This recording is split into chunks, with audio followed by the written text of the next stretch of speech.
नीट पेपरफुटी प्रकरणात एक महत्त्वाची अपडेट समोर येते। या प्रकरणात आता केमिस्ट्रीचे प्राध्यापक शिवराज मोटेगावकर यांना सीबीआयने ताब्यात घेतलंय। नीट पेपरफुटी प्रकरणातील ही सगळ्यात मोठी बातमी आहे। शिवराज मोटेगावकर हे लातूरमधील आरसीसी क्लासेसचे संचालक आहेत। तर या संदर्भात आपण अधिकची माहिती जाणून घेऊयात आमचे प्रतिनिधी लक्ष्मण जाधव यांच्याकडून। लक्ष्मण, काय अधिकची माहिती आहे? मोही निश्चितच ही महत्त्वाची अपडेट म्हणावी लागेल। लातूरमधले ज्या नावाजलेलं क्लासेस आहे त्या क्लासेस चालवणारा शिवराज मोटेगावकर याला आता सीबीआयने जे ताब्यात घेतले आणि त्याची चौकशी जी आहे ती सुरू आहे।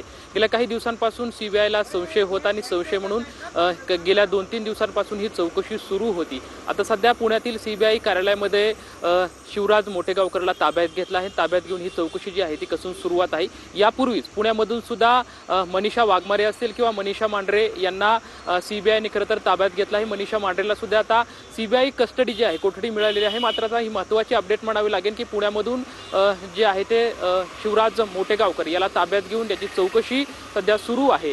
नांदेडमधल्या एका विद्यार्थिनीकडून पैसे घेतल्याची सध्या जो संशय आहे तो सीबीआयला आहे। याचे जे धागेदोरे जे आहेत ते सध्या ज्या मोटेगावकर जे लातूरमधून जे क्लासेस घेत होते आणि या क्लासेसमधून जे काही प्रश्न आहेत तेच प्रश्न नीट पेपरमध्ये आलेले होते आणि याच्यावरून संशय खरं तर सीबीआयचा बळावला आणि सीबीआयनं या शिवराज मोटेगावकरला सध्या ताब्यात घेतला आहे। या ताब्यात घेतल्याच्या नंतर या सर्व चौकशीमधून काय निष्पन्न होतंय, काय समोर येतंय हेही पाहणं तितकंच महत्त्वाचं ठरणार आहे।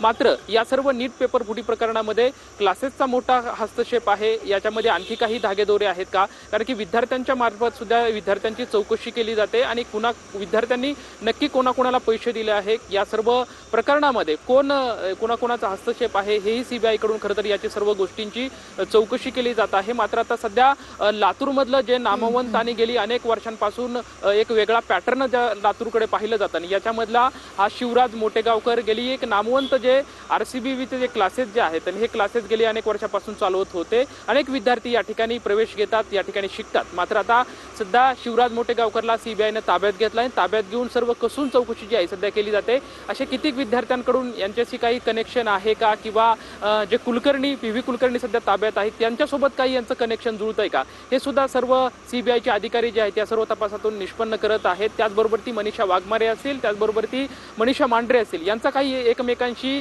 कनेक्शन आहे का याचं सुद्धा खरं तर अंतर्गत सर्व चौकशी जी आहे ती सध्या सीबीआयच्या कडून होत आहेत। नक्कीच लक्ष्मण, या संदर्भातले अपडेट्स तुमच्याकडनं जाणून घेत राहणार आहोत। तुर्तास धन्यवाद दिलेल्या या सविस्तर माहितीसाठी।